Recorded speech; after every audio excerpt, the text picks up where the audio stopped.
Hello guys, আজকে চলে গেছিলাম আমি আমার মা দিদি মিলে বালিসাই মেলা দেখতে। তো কারা কারা বালিসাই মেলা গেছো বা জানো অবশ্যই কমেন্টে জানিও। তো প্রথমেই মেলাতে ঢুকে আমরা একটু ঠাকুর দর্শন করে নিচ্ছিলাম। সত্যি কথা বলতে গেলে অনেকটা উচ্চতা হয়েছিল, দুর্গা ঠাকুরের মূর্তিটা খুব সুন্দর লাগছিল প্রত্যেকটা ঠাকুরই।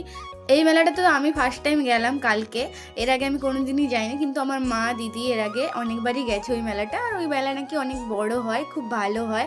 তো সত্যিই কথা, আমি গিয়ে দেখলাম সত্যি অনেক সুন্দর, প্রচণ্ড ভিড় হয়। আমরা ঠিক একটু বিকেল বিকেল গেছিলাম যাতে একটু ফাঁকা থাকে, সব দোকান ঘুরতে পারি। তো প্রথমেই গিয়ে এই দুটো কাপ পছন্দ হয়ে গেছিলো, তাই জন্য সেই দুটো কাপ নিয়ে নিলাম। ঘুরে ঘুরে দেখছিলাম এটা ওটা, তারপরে আমাদের একটু খিদেও পেয়ে গেল। তো সব দোকান ঘোরার আগে আমরা ভাবলাম একটু ফুচকা খেয়ে নিই, তারপর আবার যাব অন্যান্য দোকানগুলো দেখবো আর কিনবো জিনিসপত্র। মায়ের সাথে গেছি মানে জিনিস তো কেনাই হবে। তো তিনজন মিলে ফুচকাও খেয়ে নিলাম একটা কাকিমার দোকান থেকে। তো যারা যারা ভিডিওটা দেখছো প্লিজ একটু লাইক করে দিও, সাবস্ক্রাইব করতে ভুলবে না। আসছি নেক্সট ভিডিওতে।